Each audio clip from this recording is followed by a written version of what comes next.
En la primera parte del programa relativo a la soldadura con electrodos metálicos protegidos, nos hemos dedicado a presentar el método de transferencia del metal de aportación al metal derretido, las características de las máquinas para soldar y de los electrodos más empleados. En esta segunda parte, en cambio, analizaremos algunas pruebas de soldadura más significativas y más difundidas en la práctica, para ilustrar, sea la técnica ejecutiva y entregar algunas importantes instrucciones de trabajo útiles para obtener juntas con características excelentes. Hemos ya ilustrado ampliamente los tipos de electrodos que existen en comercio, su designación y los criterios de elección y de empleo. Antes de dar inicio a las pruebas, es oportuno referirse también a la preparación de las juntas. Como se puede notar en el cuadro, los bordes deben ser preparados con formas diversas en función del espesor de las planchas. Para piezas que posean un espesor entre 1 y 4 milímetros, se usan bordes rectos muy aproximados.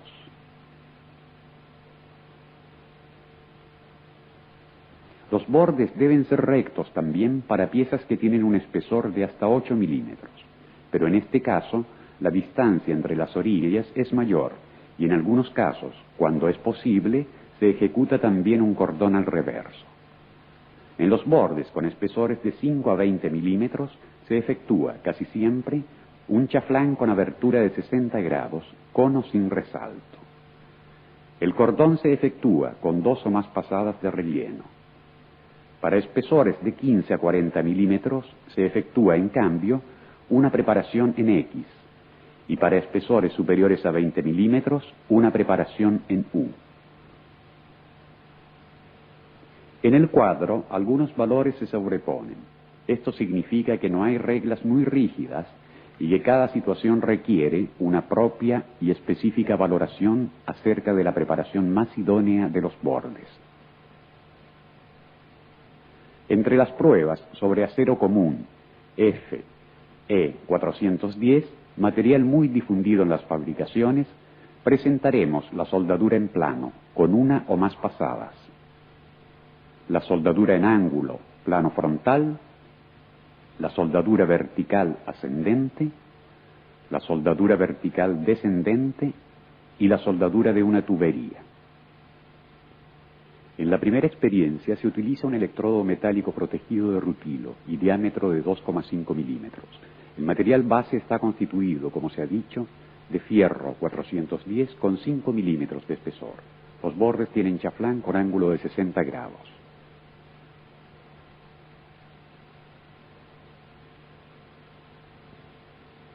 Para encender el arco, el operador toca la pieza con la punta del electrodo, creando un breve cortocircuito e inmediatamente se aleja para hacer saltar el arco. El operador desplaza el electrodo de su izquierda hacia la derecha, teniéndolo inclinado aproximadamente entre 45 y 70 grados sobre el eje de la soldadura, en modo de impedir a la escoria de avanzar sobre el metal derretido y provocar peligrosas inclusiones, tanto más fáciles cuanto más profundo y estrecho sea el chaflán.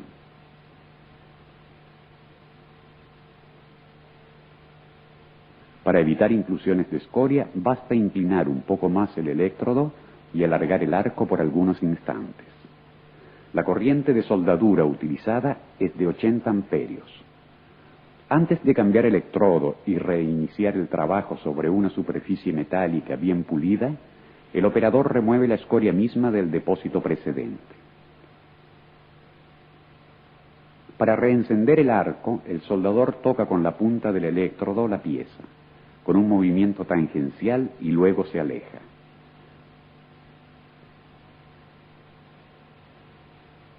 Se puede notar la correcta posición del operador y del electrodo respecto de la pieza. Mientras se concluye la soldadura, la escoria ya se está levantando después del enfriamiento de la pieza. Para evitar el cráter final, el operador permanece por breve tiempo en el punto terminal de la soldadura, en modo que la fusión de la ánima lo rellene.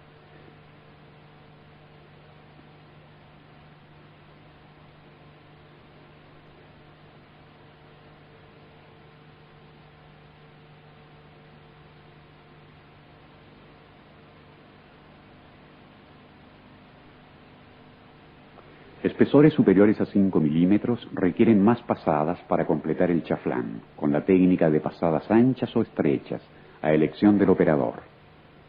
En un espesor de 12 milímetros, por ejemplo, han sido necesarias 4 pasadas para rellenar el chaflán. Esto ha permitido obtener una junta bien penetrada en los lados y sin defecto.